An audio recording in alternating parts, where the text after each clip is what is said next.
Hi guys, hey everybody, Rock the Roadie here. Today I'm with one of my oldest and dearest friends in the business, named Todd Ortmeier. Presently, he's the production manager for Miranda Lambert, and he has been in the business for more than 30 years. So, everybody, Todd Ortmeier. Todd. Howdy everybody. First question, Todd. When did you get into the business? How long ago was it? I know it was 30 years. It's 30, probably, yeah, maybe even a little more. 1983-ish. 31 years. 31 years. And how did you get started? What I prompted you to get worked into it? for an electronics repair store. Used to install car stereos and put up TV antennas back in the day of TV antennas. Back when they had them. You know, I used to do that after school. Yeah. And some friends of mine that I went to school with came into the store one day, and they said, "So, you know about sound and everything?" Yeah. Of course, I said, "Yes." We got a band, huh? And all of a sudden, it's like I'm a sound guy doing bars and, you know, weddings and bar mitzvahs and whatever else. No formal training, just kind of jumped in with both feet. At that point in time, no formal training, but then I proceeded in the midst of after high school, I went to college for a little over a year. Didn't walk away with anything formal out of the deal, but went ringing endorsement for went to school for audio recording, and did the whole product, and left 2 days before finals to go on the road with a heavy metal hair band. Of course you did. Of course, you know that's how we learn best. Exactly. Yeah. Went to the School of Hard Knocks. Yeah. So you've been so much more than just a sound engineer. What other positions have you held in the business? Tour manager, production designer, stage manager, tour accountant. Wow. Pretty much Audio guy, audio tech, audio engineer. if there's a job out there, you've had it. Relief bus driver. Bus driver. Well, we've all had that job, Yes. Todd. Okay, so what was the first big band you got with? When you first toured nationally, who was that with? Well, did lots of heavy metal hair, glam band stuff all the way through college and out on the road for the first couple of years. I think probably the first national act that was really signed to a deal was a band out of Kansas City, Missouri, heavy metal hair band called Banshee.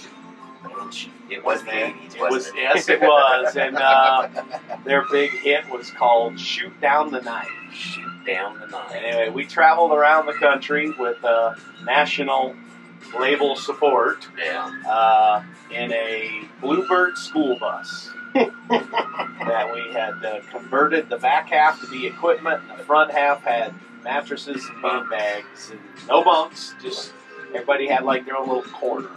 Right. And then we moved up to an RV. After I was there for a little while, we moved up to an RV pulling a U-Haul trailer. And then we got bunks. Then the bunks came in. But everybody had to take turns driving. Everybody drove. Everybody. Even the band. Even the band. Even the band. Boy, that was the days, wasn't it? And band got hotel rooms when we played a place, but the crew didn't. We had to sleep in the RV. Of course. But you got to use the showers in a hotel, right? Yeah. When they let you. When they let us. So after that, what's the first, what you consider maybe the biggest band you've ever worked with? As far as record sales? Well, that that would probably be currently now with Miranda Lambert. Obviously, she is probably by far the biggest act I've worked with, other than an act that Rocky and I worked together for with Mr. Harry Connick Jr., which was a blast, guys. So where do you see the business in the next 5 to 10 years, as far as roadies go? I mean, are we going to have a place? I think we're always going to have a place because the managers and the artists don't want to do it. True. But I see our place becoming more and more digital and more automated and more regulated, with buses and trucks and things like that getting, DOT under control on a lot of that stuff. Like. Yeah. Yeah, for sure. So, Well, do you think the touring industry as a whole, next 5 to 10 years, is going to change a lot? no, I don't think so. I think there's always going to be a desire for concerts, as long as record label prices don't get, or not record label, but concert prices don't get too out of hand. Right. You know. So in your day-to-day work with Miranda as production manager, when you wake up in the morning, what's the first thing you do at a venue when you're there? Find coffee. Our crew has a little saying that don't talk to Todd until he's had a cup of coffee or a pop.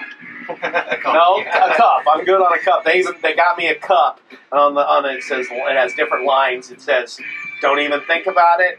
The next line is, "Okay, we're getting close." The final one is, "Okay, you can start talking." You can start talking now because I've got this much gone. Well, so besides your after you've had your coffee, so on an arena tour, an amphitheater tour, first thing in the morning, you get up and you get into the venue and you start talking about rigging and loading and logistics, parking, trying to get all the teams on the same page, trying to get all everybody working in the same direction. Once you've coordinated a plan, you go find breakfast. And once you find breakfast, you eat breakfast real quick and get back to the loading dock, because shortly after that, you're going to start loading in. How many stagehands does Miranda use in a typical load-in show? Anywhere between 40 and 60. That's not including loaders or riggers? Probably includes loaders, but not riggers. Yeah. I mean, so 35 to 40 stagehands, 8 truck loaders, a dozen riggers. How many buses are you guys out with now? 6 buses, 7 semis currently. And how are the buses broken up? Crew, band, Miranda? Miranda has her own bus. The band, there's 8 band members, or 7 band members, and the tour manager ride on a band bus. And then there are 3 crew buses, and then the 6 buses catering. Carry your own caterer? Carry your own caterers, so they have their own bus and pull in a kitchen trailer. And so they go ahead, they leave the show early in the evening and go ahead and start getting breakfast all cooked up. That's pretty cool. I mean, probably having used house caterers and then carrying your own, got to be a huge difference. It's a huge difference. You get to know the people that are cooking your food, and it's a comfort factor.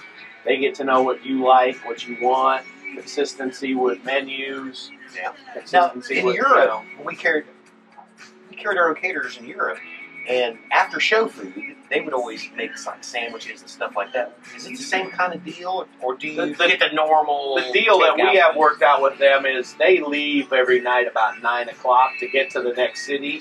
So our deal is, we still do the standard pizza, burgers, and wings, and crap that's bad for you at 2 a.m. in the morning. But that we all need as fuel.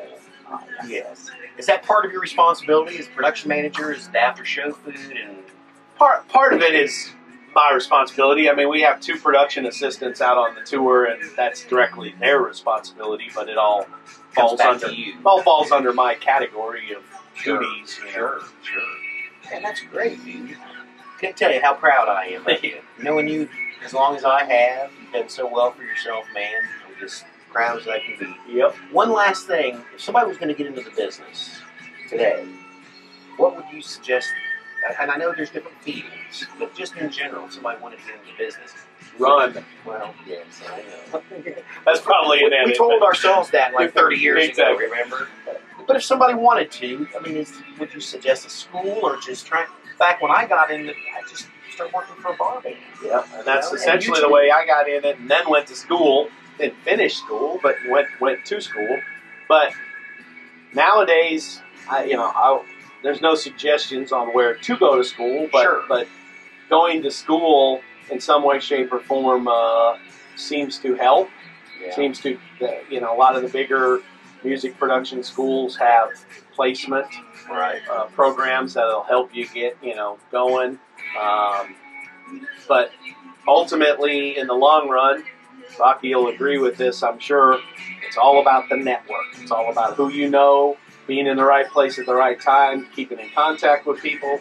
It absolutely is. You know, I mean, that's how you move up through the world. Is you do a gig with 5 guys and you keep in touch with 4 of them, and the next gig, number 4 goes and does a gig and he brings you along with him, and you know, it's all about the network, buddy.